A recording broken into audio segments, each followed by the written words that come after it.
رشدیه میگه از این مدارس برای ایرانیام نیازه. آقا 8 تا مدرسه‌شو خراب کردن، بعد تو انتظار داری من توسعه داشته باشم؟ ببین داستان این روحانیونی که جلو علمو گرفتن، داستان این مرغای ما میرفتن خونه همسایه مادر ما برای اینکه این نپره رو دیوار، رو به پاهاشون یه لنگ کفش میبستن. این تعطیلی این 8 تا مدرسه این لنگ کفش است که بستن به پای ما که پرواز نکنیم. حالا اون روز عملا این کارو میکردن، امروز هم به یه شکلای دیگه. این بلایی است که این روحانیونی که عقب مانده بودن و همیشه هم از جامعه عقب بودن سر ما و این حسن رشدیه، این مرد بزرگ آوردن. سلام دوستان، این روزا تصادفی با میرزا حسن رشدیه آشنا شدم.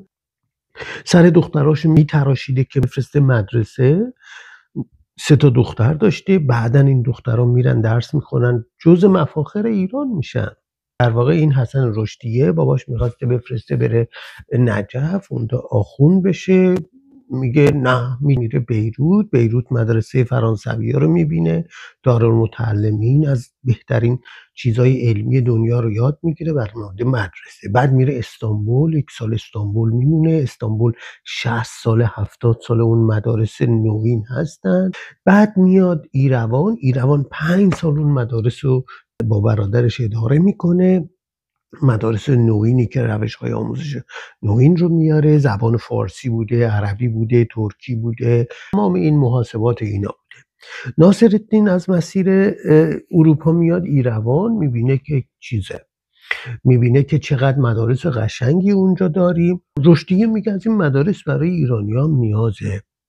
میگه بلند شو بیا با من ایران. سر راه ناصرالدین شاهو رأیشو میزنن، تو از ایروان میاد نخجوان گیر میکنه، بالاخره از نخجوان میرسوننش تبریز یک حاکم بزرگی داشته، خیلی اهل فرهنگ بوده، به نام امین‌الدوله میگه که بیا اینجا مدارس رو شروع کنیم کار کردن. ببینین من اینجا لیست 8 تا مدرسه‌ای که این ساخته همه رو خراب کردن آوردم. یک محله ششکلان تبریز، یک رئیس حوزه علمیه بوده به نام رئیس السادات، تکفیر میکنه، بازار اونا رو کساد میکنه، چون اونا میشستن به مردم میگن ابجد حوض حدی کلمن یاد میدادن، تکفیر میکنن میبرن. 2 میره مشهد برمیگرده، محله بازار تبریز، دوباره حمله مجدد به وسیله همین اراذل و اوباش و لاتولوت های همین رئیس السادات. محله چرنداب تبریز، طلبه‌های مدرسه صادقیه تبریز میریزن خراب میکنن. 4 محله نوبر تبریز، 357 دانش آموز داشته، 12 تا معلم. بعد خانواده‌های تبریزی خیلی استقبال میکنن. خب از تبریز از قبل فرهنگ دوست بوده، پدرش رو وسادت میکنن، ملا مهدی بهش میگه که جانت در خطر، برو.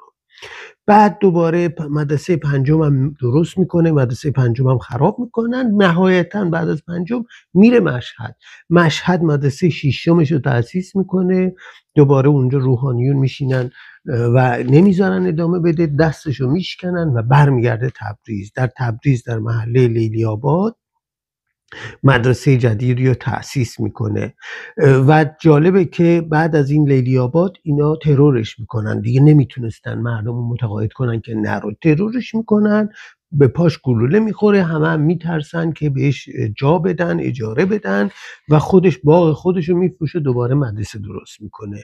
بعد در نهایت امین‌الدوله میاد تهران و بهش میگه که بلند شو بیا تهران، اونجا هم شروع میکنه و اونجا هم مدرسهشو خراب میکنن. شما نگاه کنین اینجا یه فتوا دادن، با این فتوا تو تهران خبر رسید که عده‌ای از اوباش حرفه‌ای و لشکر جوحال از مسجد علی آقا یزدی برای غارت مدرسه حرکت کردن.